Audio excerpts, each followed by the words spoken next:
Hello दोस्तों, स्वागत है आपका हमारे चैनल स्मार्ट एजुकेशन क्लासेस में। और इस सीरीज में अभी हम जो है विक्रम बेताल की कहानियों का जो है जिक्र कर रहे हैं। और इसके पहले हमने जो है एक कहानी पढ़ी जिसमें बताया गया कि जो है विक्रम बेताल का मिलन कैसे होता है। और जो है उस साधु के पास बेताल को लेकर विक्रम जाते हैं पीठ पर लादे हुए। और बेताल कह देता है कि मैं आपको कुछ कहानियाँ सुनाऊँगा, और यदि आपने जो है अपना मौन व्रत तोड़ा तो मैं जो है उड़कर वापस उसी बड़ वृक्ष पर जो है चला जाऊंगा।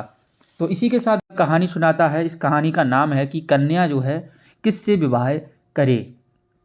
तो चलिए शुरू करते हैं। और राजा विक्रम बेताल को पीठ पर लेकर चलने लगते हैं, और विक्रम का मौन तोड़ने के लिए जो है बेताल कहानी सुनाना शुरू करता है।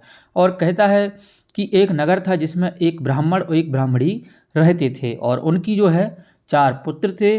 और चारों पुत्र खा पी कर केवल मौज करते थे, कोई भी काम नहीं करते थे। एक दिन क्या हुआ कि उस ब्राह्मण को जो है उन पर गुस्सा आ जाता है अपने पुत्रों पर कि तुम चारों इधर घूमते हो, कोई काम धंधा आपको है नहीं, तो जाइए और हमारे घर से निकल जाइए। और जो इतना कहते हुए ब्राह्मण अपने चारों पुत्रों को घर से बाहर निकाल देता है। और पिता के कड़वे वचनों को सुनकर चारों भाई घर छोड़कर चले जाते हैं। रास्ते में जंगल पड़ता है, तो जंगल में एक महादेव का मंदिर मिलता है। वहाँ पर चारों भाई तय करते हैं कि हम जो है 4 साल के बाद जो है इसी मंदिर में मिलेंगे, ठीक है। और ऐसा करते हुए चारों दिशाओं में चारों भाई चले जाते हैं।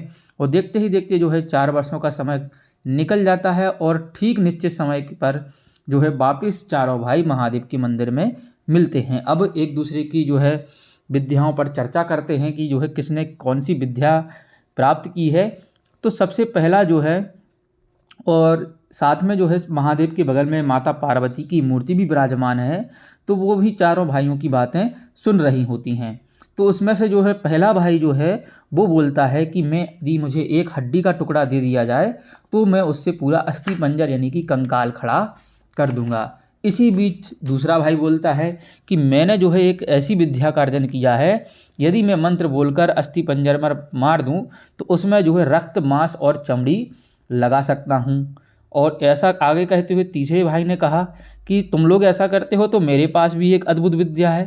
तो बोलते हैं क्या है, तो वो बताता है कि तुम लोग यदि ऐसा एक मृत शरीर बना सकते हो तो मैं मंत्र फूंक कर उस सब को जो है जीवित कर सकता हूँ, यानी कि उसमें जीवन डाल सकता हूँ।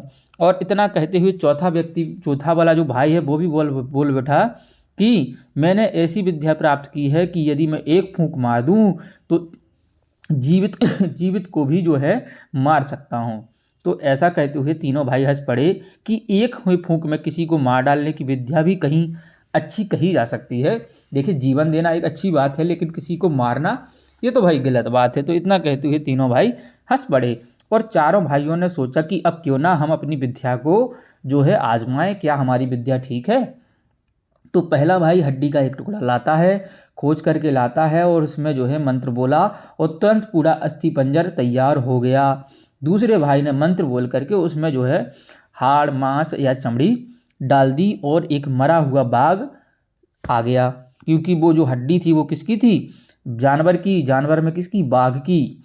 और पहला भाई बोल उठा, अरे ये तो बाघ है।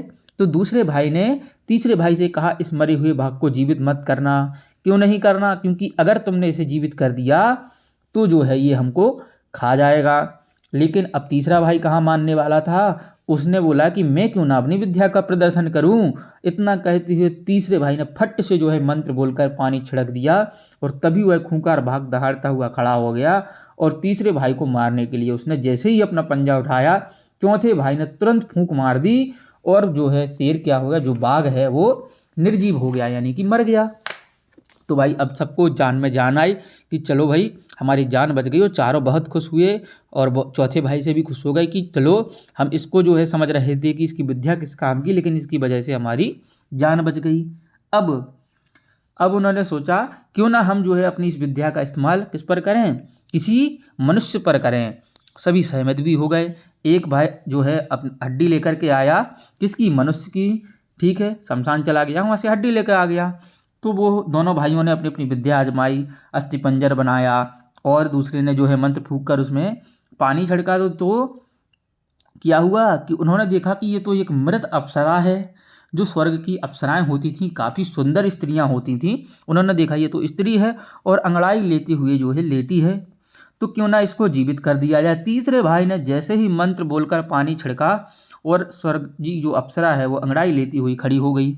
अब चारों भाई उसकी तरफ देखते हुए रह गए, अरे ये तो स्वर्ग की अप्सरा है। जीवित होने वाली यह स्त्री चारों भाइयों को काफ़ी पसंद आई।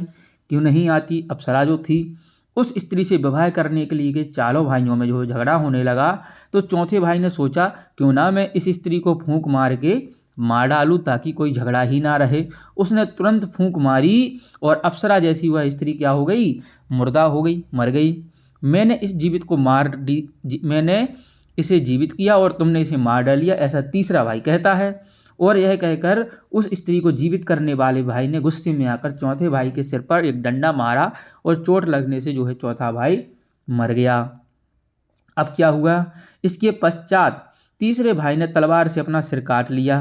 क्यों काट लिया? क्योंकि उसे पश्चाताप हो रहा था, मैंने एक स्त्री के चक्कर में अपने ही भाई को मार डाला। अन्य दोनों भाइयों ने सोचा कि भाई हम क्या करेंगे अब जीवित रहकर, तो उन दोनों ने भी कमल पूजा करके जो है अपने अपने सिर काटकर शिवलिंग पर चढ़ा दिए। तो भाई पांचों लोग जो है अब मरे डले हुए हैं, जैसा कि आप चित्र में देख पा रहे हैं। और यह देखकर पार्वती जी को बहुत दुख हुआ।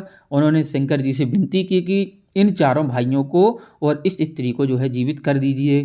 तब महादेव ने कहा तथास्तु। तुरंत पांचों व्यक्ति खड़े हो गए, जिंदा हो गए।